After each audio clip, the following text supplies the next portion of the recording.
En plateau avec moi, Saturnin Djossou, bonsoir. Bonsoir Joël Tchogbe, bonsoir à toutes, bonsoir à tous. Vigile Avancé, bonsoir et bienvenue. Bonsoir Joël, bonsoir à tous. Alphonse Moïse Souri, bonsoir. Bonsoir à vous Joël et bonsoir à tous. Le coût des services de communication électronique fournis par les réseaux ouverts au public en République du Bénin risque de connaître une augmentation. Le gouvernement, à travers le décret numéro 2018-341 du 25 juin 2018, a institué une contribution applicable sur la consommation des services de communication. En son article 3, le décret précise les conditions de fixation de la contribution. Ainsi, pour les services appels, SMS et Internet, un taux de 5% sera donc prélevé à chaque opération. En ce qui concerne les cas de l'accès à l'Internet utilisé pour fournir un service par contournement ou une plateforme de réseau social, le gouvernement réclame une contribution de 5 francs CFA par mégaoctet. Saturnin Djossou, une taxe encore. Taxe, ben oui, je crois qu'on attendra la semaine prochaine pour voir l'application réelle, parce qu'il y a des maisons de téléphonie qui ont annoncé les couleurs déjà en publiant ce qu'elles comptent appliquer désormais comme tarif. Je crois que c'est ces jours, ces heures qui coulent que la mesure entrera en vigueur. Je crois que la semaine prochaine, on aura plus d'outils qui nous permettraient de mieux apprécier.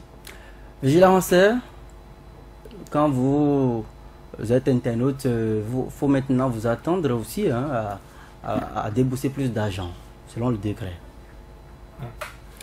Oui, vous l'avez dit.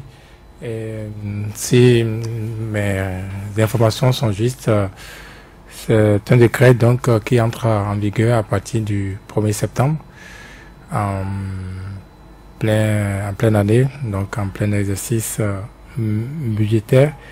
Est-ce que c'est légal? C'est là toute la question. Mais dans tous les cas, par ailleurs, légal ou pas légal, c'est aux institutions, n'est-ce pas, compétentes de se prononcer le moment venu. Les Béninois auront à subir, je vais dire, puisque ça ne dépendra même pas. Ce n'est même pas comme, n'est-ce pas, le casque ou les plaques de moto, ou même si vous ne voulez pas vous y conformer, vous restez chez vous. On me dira aussi, oui, si vous ne voulez pas subir cela, vous n'allez pas sur les réseaux sociaux, mais c'est presque, n'est-ce pas, impossible aujourd'hui de se passer de cet outil qu'est l'Internet. Et donc, comme d'autres mesures avant celle-là, les Béninois devront subir. Alphonse Moïse Soudi, votre avis général d'abord, puisque nous allons creuser le sujet tout à l'heure. Moi, je ne comprends pas que l'on puisse instaurer en plein exercice budgétaire, pratiquement au 7e mois d'un exercice budgétaire, que l'on puisse instaurer une nouvelle taxe. Et je crois la meilleure façon d'amener les populations à adhérer aux réformes, c'est d'en parler. On ne peut pas se lever du jour au lendemain et instaurer une taxe. Est-ce que la loi des finances 2018 a pris en compte cette nouvelle taxe? Est-ce que c'est une taxe? Parce que si c'est une taxe prise en compte, on devrait le savoir depuis le mois de janvier.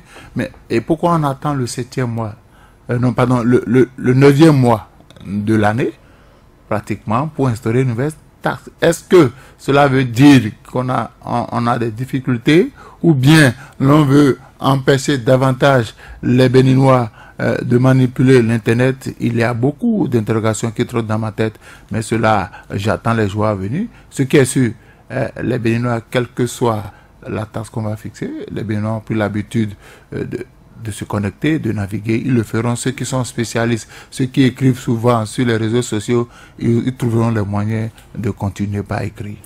De toutes les façons, nous espérons retrouver sous peu Robin Aklombessi, qui est donc le président de l'association La Voix des consommateurs, pour donc creuser davantage donc ce sujet. Pour le moment, en complicité avec la région, nous allons retrouver le porte-parole de la police républicaine. Vous parlez cette fois-ci de plaques d'immatriculation, donc des motos. Les directeurs départementaux de la police républicaine ont été instruits dans ce sens. Certes, nous avons procédé à l'arrestation et à la mise en fourrière des motos sans plaque d'immatriculation. Mais il se trouve que l'Agence nationale des transports terrestres est débordée. Au regard de cela, nous avons donné un moratoire de 3 mois pour que les gens se mettent à jour. Toutefois, les motos qui ont fait l'objet de mise en fourrière pour défaut de plaque d'immatriculation seront restitués aux propriétaires, mais sous la condition, les propriétaires des motos viennent avec les papiers de leur moto. Le papier doit être conforme au numéro moteur, au numéro châssis. Et celui qui est venu avec le papier vient avec sa carte d'identité nationale ou bien toute pièce tenant lieu. Et avant la restitution, ils vont faire la photocopie de la carte d'identité qu'ils joignent au papier, avec photocopie du papier aussi, que les gens vont garder en archive. Parce que la plupart du temps, il se fait que les motos qui sont braquées, les propriétaires mettent leur papier d'achat sous le ciel. Et quand les gens braquent, ils partent avec ça. Et ils prennent ce papier-là pour aller voir des vendeurs qui leur délivrent d'autres papiers d'achat. Donc, pour pouvoir contrôler ça, parce que on va contrôler tout ça là après, donc, ils vont avec le papier d'achat de la moto, qui est conforme au numéro moteur, numéro châssis. Et c'est celui dont le nom est sur le papier qui se présente avec la photocopie de sa carte d'identité que les gens gardent. Et les motos seront libérées sans frais de fourrière. Voilà. Sans frais de fourrière, mais la contravention doit être payée. Non plus. Non plus. Non plus la contravention. Moi, on ne paie pas la contravention. On a déjà donné moratoire aux gens. À l'instant, donc, Odel, oui, Pascal, le porte-parole de la police républicaine, doit-on le rappeler, il y a quelques jours, plus précisément le 24 août dernier, la répression contre les motos sans plaque d'immatriculation a commencé donc au Bénin. Il y a des motos qui ont été convoyées dans des fourrières. Dans la foulée, le ministre de l'Intérieur a accordé un moratoire de 3 mois aux usagers donc de la route pour se conformer à la réglementation. C'est quoi aujourd'hui le constat sur le terrain? Le constat est que ceux-là dont les motos ont été arrêtés peuvent entrer en possession de ces motos. Nous avons déjà fait le débat ici en semaine, en début de semaine, quand la mesure a commencé. La mesure a commencé le vendredi dernier, exactement une semaine. Et le lundi dernier, nous étions en studio pour en parler. Et dans nos analyses, il y a eu des propositions qui avaient été faites. Virgile, entre autres, proposait un moratoire. Il a désormais un moratoire. Pas parce que lui, sa moto aurait été arrêtée, mais parce que, certainement, la hiérarchie policière qui nous écoutait a peut-être jugé les arguments que nous avions pertinents, nos remarques pertinentes, et a jugé bon les prendre en compte, que ce soit nous qu'elle a écouté cette hiérarchie, ou que si c'est également à son niveau qu'elle a pris la décision, cela est à saluer. Ce qu'il faut aussi saluer, c'est que quand on était sur le plateau lundi dernier, on avait proposé que les contrevenants, quand ils voudront retirer leur moto, pour donner ces signaux selon lesquels la mesure n'a pas été prise pour renflouer les caisses de l'État, mais pour assurer la sécurité des Béninois, les usagers de la route et ceux qui auraient des motos volées et autres. Donc, de pouvoir alléger les frais de fourrière, ou au meilleur des cas, de dispenser les contrevenants des frais de fourrière quand ils viendront chercher leur moto. Ça a été fait. Et ce qu'on n'avait pas proposé en studio, on avait estimé que la faute était commise. Vous êtes sans plaque, votre moto est sans plaque d'immatriculation, vous avez été pris. C'est une faute. Et pour une faute, on paie une contravention. La contravention, dans le cas d'espèce, de 6 000 francs. Que les gens se contentent, ou que la hiérarchie policière se contente de la contravention que les gens auraient payée. Et dès qu'ils présenteront les papiers qui justifieraient qu'ils sont propriétaires de leurs motos, des motos là qui ont été arrêtées, qu'on leur remette ces motos sans autre forme de procédure qui compliquerait la tâche. La hiérarchie policière a pris des décisions qui vont dans ce sens et je crois que cela est à saluer. Il y avait des choses à déplorer dont nous parlerons tout à l'heure certainement quand on va évoluer dans le débat. Virgile Laroncet, je suis tenté de dire que votre appel a été entendu. Oui, il faut saluer donc cette clairvoyance de la hiérarchie policière et peut-être au-delà donc du ministre, n'est-ce pas, de l'Intérieur. Cela dit, moi je pense qu'il a, au-delà même, n'est-ce pas, du moratoire, des choses à faire. À savoir par exemple que il faut faire l'état des lieux de ce qui existait déjà. Ce qui existait, c'était des plaques qui n'avaient jamais été récupérées par leur propriétaire. Du moins pour ces plaques-là qui ont déjà été faites. Ce qui existait déjà, c'était que les usagers ont formulé des demandes pour immatriculer leur moto mais des demandes qui sont restées juste là sans suite. Des gens ont gardé sur eux des papiers justificatifs, n'est-ce pas, de ces démarches-là, mais rien. Et pourquoi ça bloque depuis autant d'années, autant de mois? Ce n'est pas leur faute, c'est la faute à l'administration. Il nous est revenu que même la machine, n'est-ce pas, à fabriquer les plaques, la machine était tombée en panne. Bon, en creusant, on m'a dit que la machine est tombée en panne il y a de cela 2 ans. Elle n'aurait pas été réparée même avant, n'est-ce pas, cette nouvelle mesure de répression. Bon, je me faisant comme au Bénin, on me dit non, c'est réparé il y a 1 mois, donc ça a repris. Dans tous les cas, l'état des lieux qui était là, c'est que, eh bien, les plaques étaient là, il avait un désordre dans lequel qu'il faut d'abord arranger en principe et être sûr de la capacité d'abord de l'opérationnalité de la machine, de sa capacité, et au vu de ça, en faisant des projections au vu du moins du flux, n'est-ce pas, de motos, du nombre de motos qu'on a au Bénin, pouvoir décider de quand réellement tout le monde pourrait être à même de se mettre à jour si on devait y passer, quel temps ça pourrait prendre, et pouvoir faire des projections, et au vu de cela, n'est-ce pas, prendre des mesures maintenant que les autorités vont imposer. Je trouve que cela est plus réaliste et il va falloir forcément le faire. Donc, disons, a priori, il faut recommander que tous les Béninois aillent se mettre en règle, qu'ils aillent faire immatriculer du moins leur moto. Mais en même temps, j'ai la faiblesse de penser, et nous allons prendre date. On a dit 3 mois, mais je n'ai pas l'impression qu'après les 3 mois, on reviendra sur cette affaire. Décomptez avec moi, après 3 mois, nous serons au 1er décembre. Au 1er décembre, nous serons à 3-4 mois, n'est-ce pas, des législatives. Vous faites le lien. Il n'a rien à faire. On ne reviendra pas là-dessus. Malheureusement, on ne reviendra pas là-dessus parce qu'on s'est précipité, on l'a fait comme ça.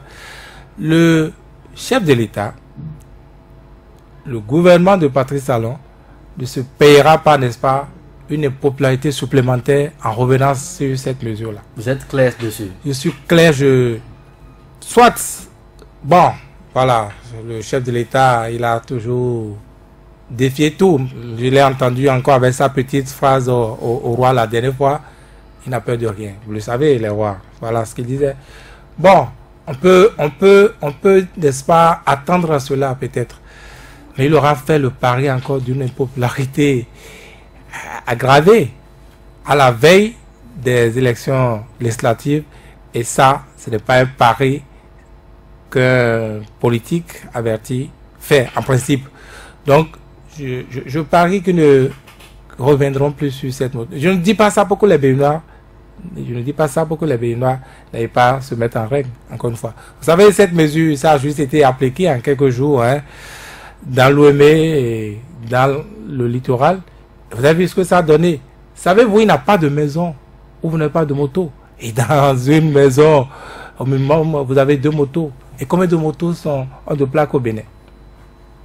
Cette mesure-là va être encore plus dévastatrice que la mesure de libération donc des espaces, ce qu'ils ont appelé le déguerpissement, que les Béninois sont loin d'oublier. Et donc je vous dis encore une fois ce soir, que cette mesure, à moins que Bono ait choisi, n'est-ce pas, le suicide, comment on appelle ça quand c'est soi-même qui choisit le suicide, eh bien, ils ne reviendront pas sur cette mesure-là. C'est votre avis. Alphonse Moïse Soudé, le ministre de l'Intérieur, Sakalafia s'est montré plus ou moins souple avec les Béninois. Non, ce n'est pas une question de souplesse, c'est une question de faiblesse. Parce que quand vous avez fait des demandes de plaques d'immatriculation, il y a une certaine lenteur dans la délivrance des cas de plaques. Et certains ont perdu espoir de récupérer les plaques. Normalement, avant de déclencher l'opération, on aurait pu rappeler à tous ceux qui ont déposé des demandes de venir retirer les plaques. Parce que quand vous n'avez pas les moyens d'éditer de nouvelles plaques, ce n'est pas la peine de lancer une opération. Ça, c'est la première des choses. Deuxième chose, il faudrait que l'on dise désormais qu'on fasse comme les véhicules. Quand vous, au Bénin maintenant, quand vous achetez votre véhicule, sans la plaque d'immatriculation, vous ne pouvez pas mettre votre véhicule en consommation, en circulation. Donc on dit achat jusqu'à la plaque, vous avez au plus 1 mois. Moi, j'aurais souhaité qu'on fasse la même opération pour ceux qui vont acheter de nouvelles motos. C'est-à-dire que les autres sont déjà peut-être dans la faute, mais à part qu'on dise désormais, si vous achetez votre moto, avant de commencer par rouler votre moto, vous devez avoir votre plaque. Mais je disais ici sur ce plateau que du retour des vacances du gouvernement, tous les actes qui seront posés entrent en ligne de compte pour les législatives de l'année prochaine. Il n'y a pas d'erreur à faire. Et ce rétro-pédalage, c'est-à-dire qu'on a pris le pouls. On a vu que ce que ça a donné, c'est comme ce que le maire de Parakou a dit, qu'il ne veut plus voir des jeunes se regrouper. Vous avez vu la réaction. J'ai suivi aujourd'hui le VOS, les gens n'étaient pas contents. Les gens disent, on l'attend de voir. Donc, aujourd'hui, le gouvernement ne se hasarderait pas à prendre des mesures qui puissent se reconstruire contre lui. Mais moi, je voudrais que désormais, qu'on réfléchisse. Il faudrait pas, parce que quand vous faites chaque fois de retour pédalage, c'est vilain. On dirait comme que c'est des ballons d'essai que vous envoyez pour voir la réaction de vos compatriotes. On devrait, s'il y avait des plaques là, on sort les plaques. Parce que si vous n'avez pas suffisamment de matériel pour éditer deux plaques, quand on va commencer par arrêter les gens, ouais, la ruée vers la maison qui fabrique les plaques, on va dire, il y a du monde. Donc moi, je voudrais qu'on réfléchisse désormais. Parce que il ne faut pas en rajouter à la morosité économique. Il ne faut pas obliger les gens à faire l'impossible. Mais par contre, je suis content que l'on déclenche l'opération de contrôle des pièces le mercredi, je crois, quand on revenait à la DAGE. J'ai vu les policiers arrêter les motos, même ce soir, ils l'ont encore fait. Et il y a des motos volées, il y a des motos que l'on achète sans les pièces. Et la même chose aussi pour les véhicules désormais. On demande aux gens de garder dans leur véhicule le papier qui prouve qu'ils ont régulièrement dédouané leur véhicule. Bientôt, la douane va aussi commencer une pareille opération. C'est dire que les opérations vont pour la sécurité. Mais il faut toujours porter l'information avant. Il faut toujours sensibiliser. Il ne faut pas attendre le jour de l'opération pour prendre les béninois de coups. Personne n'est contre les réformes, mais c'est la méthode avec laquelle l'on applique les réformes qui pose problème. Qui fâche. Nous retrouvons Robin Akromersi. Robin Akromersi, bonsoir. Oui, bonsoir. Alors, vous êtes le président de l'association La Voix des consommateurs. Les consommateurs estiment qu'ils sont victimes de cette mesure portant donc répression des motos sans plaque d'immatriculation. Finalement, le moratoire a été donné 3 mois. Qu'avez-vous ressenti dans la peau du consommateur? C'est douloureux. C'est très amer parce que nous avons suivi un peu dans la zone du marché Kantopa, dans la soirée du lundi, un certain nombre de ZEM qui avaient opté pour une politique de grève. Ils ont refusé de remorquer les bonnes dames qui quittaient le marché Kantopa. Et ces bonnes dames, il y en a qui ont marché sur 1, 2, 3 kilomètres pour rentrer chez elles. Et donc, à un moment donné, ça nous a inquiétés parce que je me suis dit, j'espère que ça ne va pas devenir une situation conflictuelle. Bon, le lendemain, j'ai constaté que la décision a été prise par le ministre de l'Intérieur de surseoir provisoirement à cette mesure de contrôle. Mais pour le consommateur de façon globale, il faut dire que ce contrôle est venu un peu à un mauvais moment. Parce que la structure chargée de produire les plaques minéralogiques ne répond pas convenablement. Cette structure n'a pas les équipements qu'il faut face aux statistiques parlant de motos. Au Bénin, on ne devrait pas être à moins d'1 million de motos.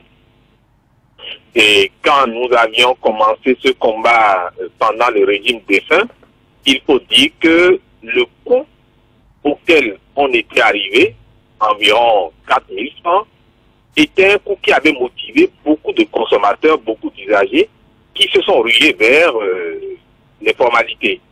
Mais malheureusement, il y a une politique de la direction des transports publics terrestres qui n'a pas contribué à l'obtention de ces plaques. Il y a plein de gens qui ont fait les formalités, mais qui n'ont pas à la date d'aujourd'hui obtenu leur plaque.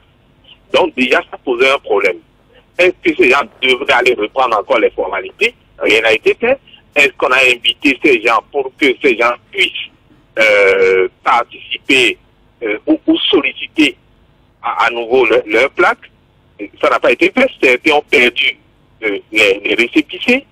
Est-ce qu'on a trouvé d'autres mesures pour les aider à récupérer néanmoins des plaques? Non.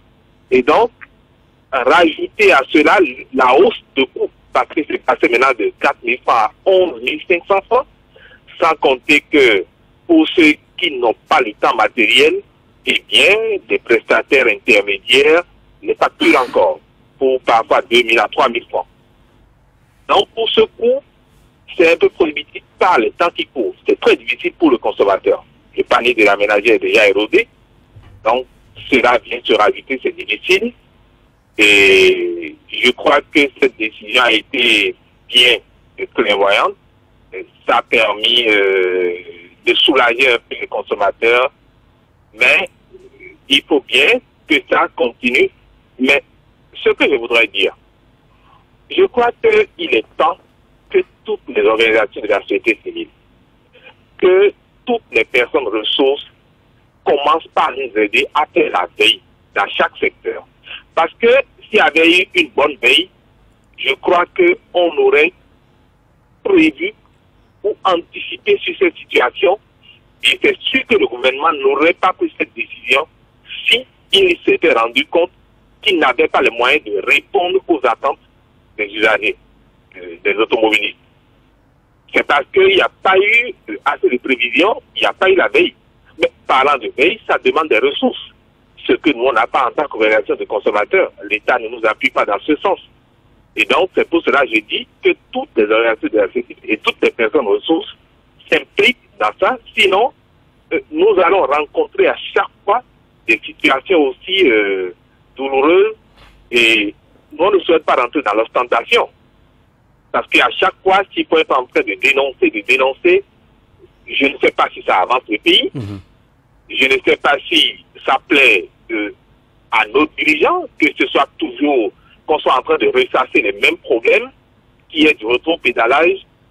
Je voudrais inviter le gouvernement aussi à collaborer, à trouver les formules pour mieux communiquer, parce que là encore, ça ne communique pas. Alors, Robin Akromersi. Oui. Alors, au lendemain donc du communiqué du ministre qui annonce donc le moratoire de 3 mois, certains consommateurs, pour ne pas dire usagers de la route, continuent donc d'insinuer que les motos étaient toujours arrachées en circulation. Qu'en est-il exactement? Pardon, je n'ai pas bien entendu. Au lendemain du communiqué du ministre de l'Intérieur annonçant le moratoire, oui, il y a des usagers qui insinuent que les motos continuaient donc d'être arrachées en circulation par les éléments de la police républicaine. Qu'en est-il exactement? Oui, il y a 2 situations de contrôle. En fait, il y a l'opération de contrôle des plaques d'immatriculation ou des cadres des motos. Et il y a une opération de contrôle des papiers d'achat des motos. Et donc, ces 2 opérations séparées, mais qui se font simultanément. Donc, on peut interpeller des gens dans la rue qui aient la plaque ou non pour demander si vraiment la moto leur appartient ou appartient à la personne qui leur a permis d'en faire usage. Donc, c'est cette deuxième opération qui peut faire que certains se voient saisis de leur moto. Alors, actuellement, quelles sont les mesures que vous prenez pour sensibiliser notamment les usagers de la route, de la voie, à se conformer rapidement à la mesure dans les délais recommandés? Oui, l'outil le plus simple que nous avons, c'est les réseaux sociaux. En attendant peut-être que nous ayons les coûts les plus élevés qui viennent et que cela nous empêche aussi de communiquer suffisamment, parce que vous imaginez, parfois nous communiquons avec près de 20 000 consommateurs sur WhatsApp. Et ça, c'est un coup. Et donc, nous allons continuer de communiquer pendant que nous avons encore des briques de moyens. Et nous allons vous solliciter aussi. On va solliciter la presse pour que la presse nous ouvre largement ses portes afin qu'on explique clairement aux gens les modus operandi et ce que chacun a à faire pour se retrouver à l'abri des difficultés ou des éventuels déconvenus. Une chose est sûre, nous avons entamé aussi un dialogue avec la hiérarchie de la police. On a échangé avec le directeur général adjoint de la police républicaine et donc l'initiative que nous avions depuis 2015 de travailler de concert avec la police pour mieux communiquer avec les populations. Parce que la police n'est pas un outil de répression. La police est une force civile pour accompagner les citoyens, pour les aider à être mieux sécurisés. Et donc, on va trouver les moyens à travers ces séances que nous aurons à partir de la semaine prochaine pour commencer par apaiser un peu, calmer un peu la situation et permettre aux gens de jouir de leurs droits. Je crois que c'est déjà un bon fruit que les gens puissent récupérer leur moto sans payer les frais de fourrière ni les frais de contravention. Ça, c'est un acquis et nous les remercions pour ces dispositions. Robin Akrombe-Si, merci. Vous restez donc avec nous pour la suite de l'émission. Saturnin Djassou, des actions qui sont aussi menées par les consommateurs pour protéger un peu les citoyens. Il a fallu, je remercie aussi Robin Akrombe-Si parce que dans la soirée d'hier, on a plus échangé sur les constats que moi je suis allé faire sur le terrain. Parce que nous sommes Soleil FM, il y a beaucoup qui nous prennent pour une référence et quand nous disons des choses sur nos antennes, ils prennent ça pour parole d'évangile. Et quand ils vont sur le terrain, ils constatent que ce qui est dit sur nos antennes, ce n'est pas ça qui est appliqué. Tout de suite, à tort ou à raison, ils se braquent. Et ça fait que dans la matinée d'hier, on avait commencé par recevoir par ici la visite de consommateurs, de citoyens béninois, qui venaient nous dire, on a entendu sur vos antennes, vous avez dit sur vos antennes que quand on irait chercher nos motos, on ne doit payer ni frais de fourrière, ni contravention. Pourtant, ce n'est pas le cas. Nous revenons des commissariats de telle unité, dans lesquels on nous a demandé de payer les frais de fourrière 1500 francs par jour. Pour les motos qui ont été prises depuis vendredi jusqu'à hier, jeudi ou mercredi, comptez le nombre de fois, ils doivent multiplier les 1500 francs et payer. Et que, voilà, pour ceux qui se retrouvaient en face de forces de l'ordre, n'ayant pas d'autres formes de protestation, se sont levés pour venir ici. D'autres ont certainement échangé des mots qui ne sont pas recommandés avec les agents. Et quand on a constaté cela, il a fallu vérifier encore l'information, appeler la hiérarchie policière, ceux qui ont voulu décrocher nos appels, on lui a décroché ces appels pour nous fournir des précisions. Et ces précisions sont restées les mêmes. Sans contravention à payer, sans frais de fourrière à payer. Alors, qu'est-ce qui se passait sur le terrain pour que dans les unités, dans les commissariats, on continue d'exiger le paiement des frais de fourrière? Il a fallu descendre pour comprendre que il y a ce péché qui a été commis, je l'appelle ici péché au niveau de la hiérarchie policière. Quand elle a voulu lancer l'opération de répression, elle a pris par voie hiérarchique. Ce n'est pas par presse interposée que les chefs d'unité ont appris qu'ils doivent lancer une opération de répression. Un message a été dépêché par voie hiérarchique, certainement au directeur départemental qui a le tout. On répercutait le message au niveau des chefs d'unité. Mais quand il s'est agi d'abord du communiqué du ministre, on n'a plus pris par cette voie-là. On s'est contenté de ventiler le communiqué du ministre. Et puis, c'est dans la presse que certains se sont rendus compte que, il y a un communiqué du ministre qui demande qu'on accorde un moratoire de 3 mois à ceux dont les motos n'auraient pas de plaque d'immatriculation. Des gens qui n'avaient pas encore le communiqué parce que n'étant pas exposés aux médias par lesquels le WhatsApp et par lesquels ce communiqué a été ventilé. Et qui continuaient d'arrêter les motos sans plaque. Ben, à raison. C'est normal. Parce qu'ils n'ont pas reçu l'information. Et même sur le terrain hier, c'était difficile de savoir ce qui se passait. Jusqu'hier, dans l'après-midi, toutes les unités de la police républicaine ne savaient pas encore que de là-haut était venue la décision d'exempter ceux dont les motos ont été arrêtés de contravention et de frais de fourrière. Vous voulez qu'ils agissent selon quelle voie? Qu'ils suivent ce qu'on dit dans la presse et qu'ils relâchent les motos quand leur supérieur hiérarchique les interpellerait pour dire, mais suivant quoi vous avez libéré ces motos? Ils vont dire quoi? On a écouté la radio ou bien on a lu sur WhatsApp. C'est WhatsApp qui les commande? C'est sur les FM qui les commande, c'est pas nous qui les commandons. Nous allons chercher l'information que nous mettons à la disposition de la population, à eux de faire ce qu'ils doivent faire pour faire descendre les informations par voie hiérarchique.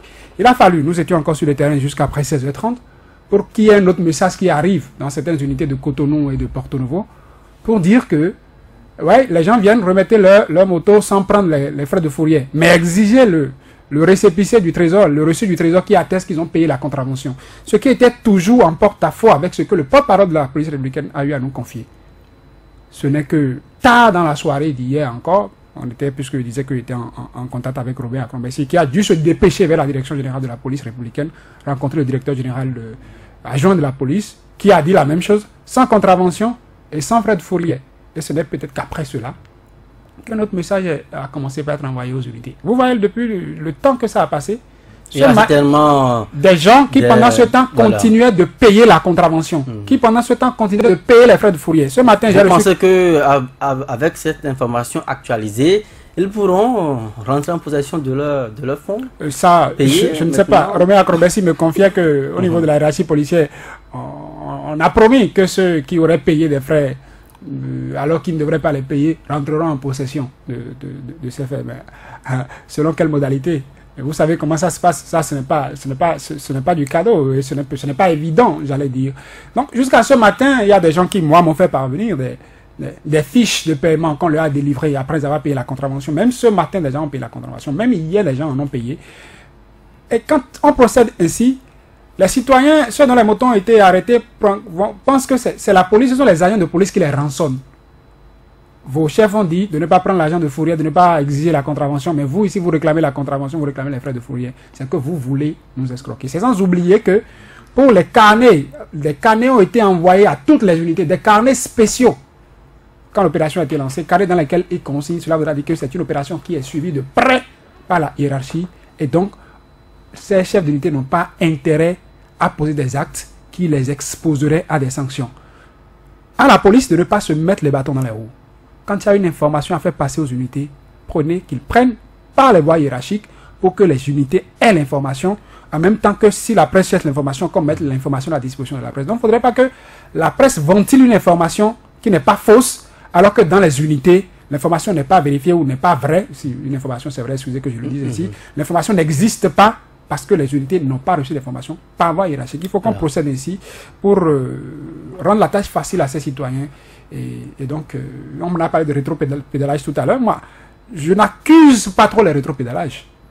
Je ne suis pas du genre à dire que quand on est dans la logique de l'erreur, il faut aller jusqu'au bout de l'erreur. Moi, je n'ai pas compris. Et c'est peut-être là, j'attire l'attention de nos autorités. Quel que soit le maquillage que vous faites quand vous voulez revenir sur une décision que vous avez prise sans beaucoup réfléchir, on sent que ce n'est pas vrai, qu'il y a du factice dedans. Quand moi j'ai lu le communiqué du ministre de l'Intérieur, j'ai souri. On a lancé la répression un vendredi soir. Et lui, son communiqué est sorti lundi. Son communiqué est sorti lundi, oui. Lundi, son communiqué est sorti, sauf erreur de ma part. Et puis dans son communiqué, il dit que dès que la répression a été lancée, il y a les directions de transport, ceux qui doivent délivrer les plaques, les agences qui étaient surchargées, qui étaient débordées en ce moment-là. Mais il a oublié, quand il écrivait son communiqué, que des gens pouvaient réfléchir en lisant le communiqué et lui dire que on ne pouvait pas sortir cet argument-là pour justifier le fait qu'il soit revenu sur sa décision. Parce que l'opération a été lancée vendredi soir à une heure où ces agences étaient déjà fermées. Samedi, les agences n'ont pas ouvert. Dimanche, les agences n'étaient pas ouvertes. Lundi, son communiqué est sorti. Donc, si les agences devraient être débordées, ça ne peut être qu'à partir de lundi. On connaît un peu la situation le lundi où les gens n'avaient pas l'information. Qu'est-ce qu'il faut faire? Donc, dans les unités, les gens ne livraient pas encore les motos. Les gens faisaient leur course, aller chercher les pièces avant d'aller déposer. Donc, cet argument, c'est un faux argument qui ne tient pas du tout parce que les agences n'avaient pas encore commencé par être inondées. Et ça peut-être rendu compte qu'au niveau de cette direction-là, on n'avait pas la possibilité de satisfaire les gens. Je crois que c'est un travail qui devrait être déjà fait en amont et non en aval. Se demander, quand on va lancer la répression, est-ce que là, les structures sont disponibles pour répondre aux demandes? Et si ce n'est pas le cas, qu'on ajourne, qu'on reporte cette répression, au lieu de lancer et de revenir sur sa décision, ça donne cette histoire de, cette idée de, on prend une décision, on fait rétropédalage. Et quand même, je dis ça, j'ajoute que quand on constate qu'on a posé un acte, et qu'on n'a pas pris en compte tous les paramètres, il faut assumer. C'est de l'humilité que de revenir et de dire, bon... Alphonse Moïse Soudé, on ne va pas seulement jeter la pierre à la police. Peut-être que, bon, la communication entre le ministère et puis la hiérarchie policière a tourné coup. Ils n'ont pas eu rapidement l'information aussi à temps. C'est normal, hein. Tout ce qui se fait dans la précipitation a toujours des conséquences. Écoutez, quand ils ont lancé l'opération, moi j'étais au nord du Bénin, c'est pas comme si là-bas c'est le Bénin. Parce que quand vous lancez une opération, le Bénin ne se limite pas à Cotonou, à Porto-Novo, à Calavia, à Baïkon. Il y a aussi d'autres localités. Et ceux qui sont là-bas, tant que vous n'avez pas l'assurance que toutes les unités ont reçu l'information, ne déclenchez pas l'opération. Ne déclenchez pas l'opération. Parce que je peux passer d'un département à un autre et constater qu'il y a divergence d'action. Il y avait divergence parce que l'opération ne concernait que le littoral et l'Ouémé. Ça n'a pas été lancé dans tous les départements du pays. Ce n'était que dans des départements. Ok. Encore que là... Deux départements pilotes peut-être. Est-ce que c'est... Ils ont fait quoi de particulier une stigmatisation? On ne peut pas vouloir lancer une opération. Vous m'excusez, mais Cotonou, c'est la vitrine du Bénin. Je vous en prie. Le Bénin, c'est pas Cotonou. Le Bénin, au Bénin, c'est Cotonou. Tout est propre, tout au moins. Donc c'est seulement à Cotonou qui a la criminalité, c'est seulement à Cotonou qui a l'insécurité. C'est pas possible. Oui, est-ce que c'est seulement dans ces deux grandes villes qui a l'insécurité? C'est pas possible. Je crois, et je le dis, il faut pas poser les actes avant de réfléchir. Il faut réfléchir, il faut élaborer des stratégies avant de déclencher les réformes. J'ai dit, personne ne contre les réformes, mais ce sont les méthodes. Quand vous voulez faire une opération, il faut en parler. Il faut sensibiliser. Nous avons quand même des canaux que l'on puisse utiliser pour sensibiliser les citoyens. Pourquoi avait-on fait du fétichisme par rapport aux réformes? C'est pas possible. On a les chaînes de télévision, on a les radios, on a dans les quartiers les gongonneurs qui travaillent avec les chefs quartiers, les délégués. Pourquoi ne pas associer cela pour dire donner l'information? Mais pourtant, le communiqué du ministre a été diffusé dans à travers les canaux dont vous parlez. Et puis, vous savez, une information. Ça finit sur la relevé tout à l'heure. Oui. Ça a été divisé. Radio, télé, presse écrite. Et pourquoi ne veut-on pas s'appuyer sur les chefs d'arrondissement, les chefs de quartier, les délégués? Les gens habitent, nous habitons des quartiers. Et vous savez que quand vous êtes dans un quartier, quand le gong a sonné à une certaine heure, on tend l'oreille. On dit ça, c'est un message important qu'on veut passer. Parfois même nous sortons de nos maisons pour aller écouter. Ce sont des canaux traditionnels par lesquels on nous passait l'information. C'est dépassé, non? Ce n'est pas dépassé. Ce n'est pas dépassé. Il y a des gens, quand ils rentrent chez eux, là, il y a des gens, quand ils rentrent chez eux, bien qu'ils sont en ville, ils ne regardent pas la télé, ils ne suivent pas la radio. Ils ne regardent pas la télé, ils ne suivent pas la radio. Ils vont se coucher. Mais quand on commence par taper sur le gong dans un quartier, moi en tout cas, quand dans mon quartier, on tape sur le gong, je vais au portail et je vais écouter. Donc, c'est des méthodes... Vous êtes un ancien. Non, je ne suis pas un ancien, mais combien sont dans les quartiers, il y a des analphabètes, il y a des gens qui ne comprennent pas français. Mais vous êtes attaché aux pratiques. Oui, c'est clair. Quelle méthode emprunter pour sensibiliser le maximum de Béninois? C'est là la réalité. Parce que quand vous ne sensibilisez pas et que vous commencez par réprimer, les gens ne seront pas d'accord avec vous. Mais quand ils savent que depuis 2 mois, 3 mois, on a commencé la sensibilisation avec une date butoir, pour dire au-delà de cette date, nous allons commencer la répression. Le Béninois n'aime pas qu'on le réprime. Il va rentrer dans les rangs. Et comme l'a dit Vigé tout à l'heure, on a donné 3 mois. Moi, je voudrais vivement que le gouvernement respecte le délai. Mais qu'on mette en place des moyens pour aller un peu plus vite. Parce que je l'ai dit, il y a des gens qui sont allés déposer leurs pièces pour avoir la plaque. À un moment donné, ils sont allés 1 fois, 2 fois, 3 fois. On a dit que la plaque n'est pas encore prête. Ils ne sont plus jamais allés.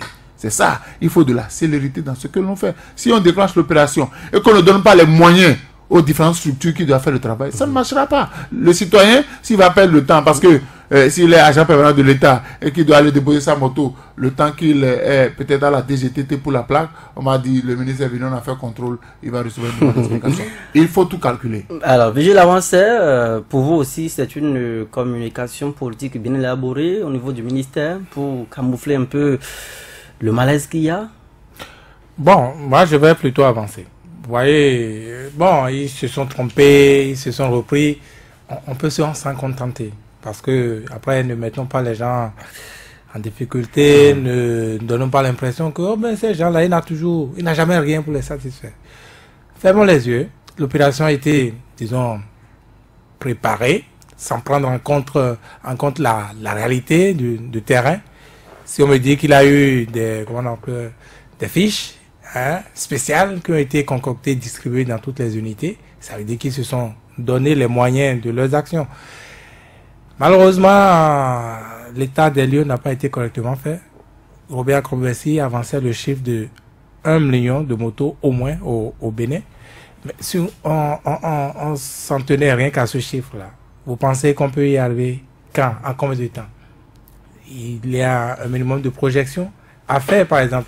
Et surtout, les structures ont-elles la capacité, n'est-ce pas, de donner satisfaction à ces usagers, à ces citoyens-là? Certainement oui, mais en combien de temps, encore une fois? Mais si on doit aller plutôt dans tel délai, on fait quoi?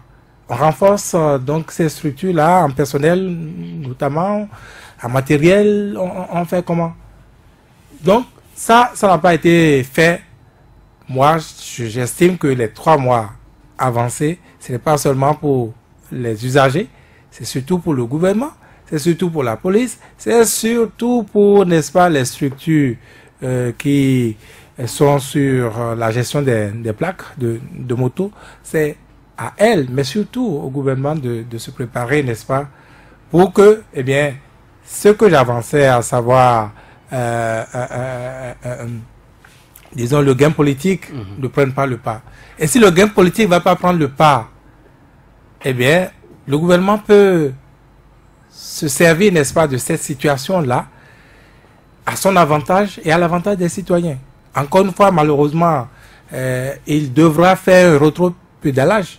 Mais qu'à cela ne tienne, si ça satisfait les populations. Vous persistez? Je persiste. Il va falloir, n'est-ce pas, diminuer, par exemple, les frais de la plaque d'immatriculation, ramener ça tout au moins aux 4 000 francs d'antan. Pourquoi? D'abord, ça aura l'avantage d'amener plus de monde, n'est-ce pas, à aller se conformer désormais à la mesure. Ça aura l'avantage de ramener de sécurité, effectivement, dans disons, les villes du Bénin. Donc, atteindre cet objectif-là, encore une fois, ça aura l'avantage, parce que le Béninois, on ne peut pas le lui reprocher, a toujours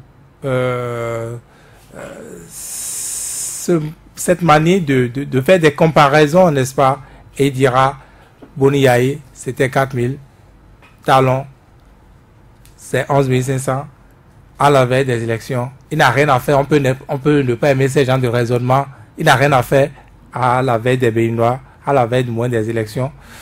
Ça paye cash. Ça paye cash. Mais s'il y a aujourd'hui des signaux qui vous permettent de penser même qu'il y aurait une réduction? Non, moi je propose, je veux qu'ils aillent dans ce sens. Et s'il n'y a pas de réduction, vous verrez, on ne fera rien.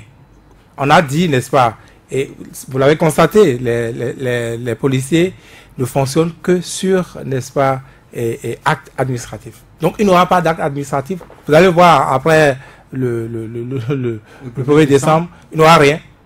Donc on ne va pas relancer la police aussi ne va pas reprendre donc l'opération. Soit on prépare ça correctement, donc, et préparer ça, c'est prendre en compte ces éléments-là. Si l'objectif, encore une fois, c'est effectivement ramener la sécurité, cette fois-ci, on y met la pédagogie qu'il faut. On commence par sensibiliser les Béninois, on commence par leur montrer, n'est-ce pas, le bien fondé de l'opération. Vous allez voir, ils vont gagner. Ça va même devenir, n'est-ce pas, le thème de campagne avant la campagne, par exemple. Et ça passe par la réduction, n'est-ce pas, du coût de l'immatriculation. Et ça passe par la bonne préparation, la prise en compte de tous les éléments de cafouillage, toutes les faiblesses que la première opération a connues. Cela est important.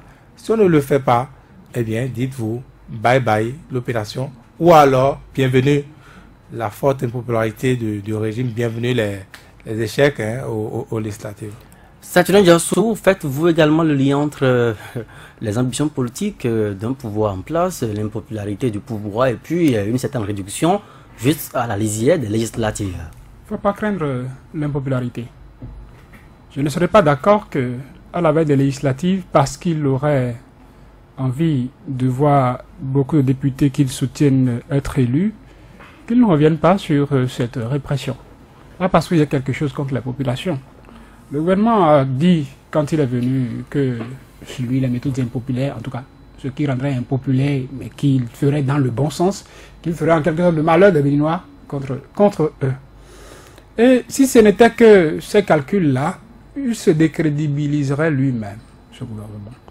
Et quand on fait bien, quelque part, il faut chercher à améliorer. Je le disais tout à l'heure. Déjà, quand on a donné ce moratoire, je le disais en studio lundi dernier, peut-être qu'il nous démentirait.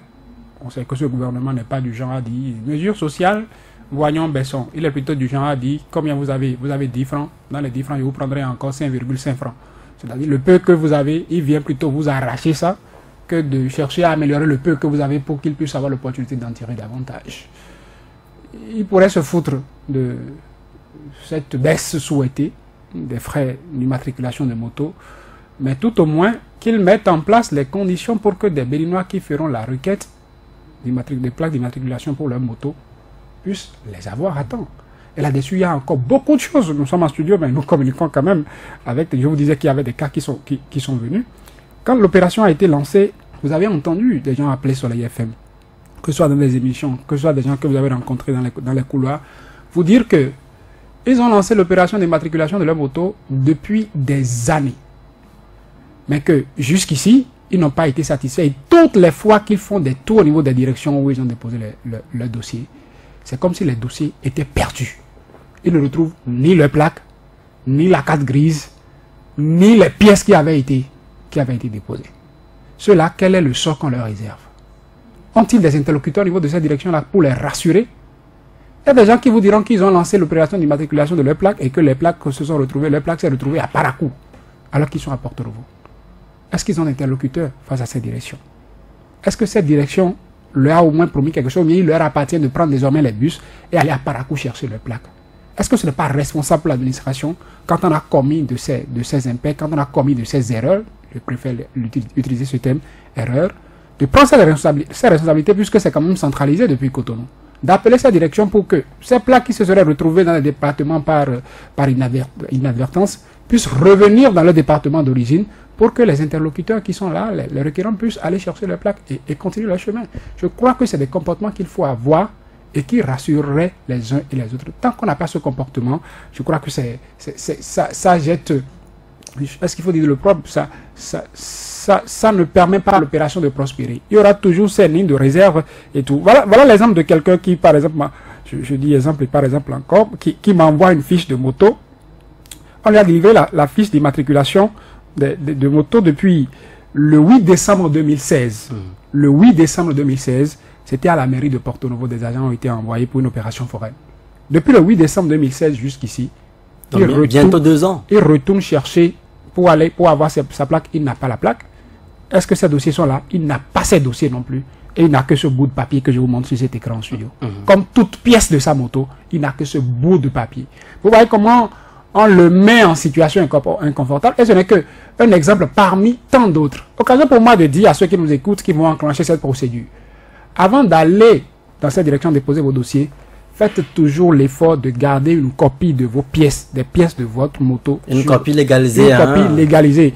De préférence. Au plus de préférence. Ça vous sécurise. À défaut, ayez tout le monde une copie. Parce que quand vous allez là-bas pour l'opération, on vous arrache l'original des pièces de votre moto. Cela voudra dire que vous n'irez pas là-bas et vous reviendrez à la maison avec l'original des pièces de votre moto. On vous arrache les originaux. Et on vous délivre un bout de papier attestant que vous avez fait tout ça là. Et c'est ça qui tient lieu de pièces de votre moto jusqu'à ce que votre plaque et votre carte grise vous soient remises. Donc prenez vos dispositions pour ne pas être surpris. J'espère que l'administration va mieux s'organiser pour nous éviter de ces désagréments et que des gens qui, comme celui-ci, ont lancé leurs opérations depuis 2016 auront satisfaction. Parce que si 2016 n'a pas encore eu satisfaction jusqu'ici, et nous sommes en 2018 et on lance la répression, qu'est-ce que cela sera? Il faut pouvoir faire le point et éviter que ceux qui sont Parce que c'est ce qu'on nous a dit. La machine qui fabrique les plaques, qui rend les plaques disponibles, c'est à Cotonou. Et c'est une seule machine qui en ferait et pour les motos et pour les voitures. La machine est tombée en panne, réparée ou pas? Je ne saurais certifier parce que déjà on a lancé un sujet là-dessus pour la semaine prochaine. On va se rapprocher des responsables de ces structures-là. Quand s'ils nous accueillent, s'ils veulent bien nous accueillir, on prendra l'information pour servir nos auditeurs. Alphonse Moïse Soudé, rapidement sur la question, nous allons sortir de cette émission. Oui, et je crois que il faudrait que l'État donne les moyens à la direction qui est chargée d'éditer les plaques, mais que désormais, si nous devons mettre en chantier des réformes qui concernent les Béninois, que l'on informe, que l'on sensibilise. On ne se lève pas un beau matin pour appliquer les réformes. Et je répète, personne n'est contre les réformes, mais c'est la méthode qui pose problème. Quand vous ne sensibilisez pas, quand vous n'informez pas, vous ne pouvez pas vous lever un matin pour dire on va réprimer. Robin Akromessi est toujours avec nous. Oui, vous avez... il est reparti, malheureusement il est reparti, nous ne pourrons pas l'avoir. Nous allons donc mettre un thème à cette émission. Saturnin Diassou, Vigile Aroncer, Alphonse Moïse Soudé, merci à chacun de vous pour différentes contributions. Terminus, tout le monde descend. Ce fut un plaisir pour moi tout au long de cette semaine. On se retrouve à très vite.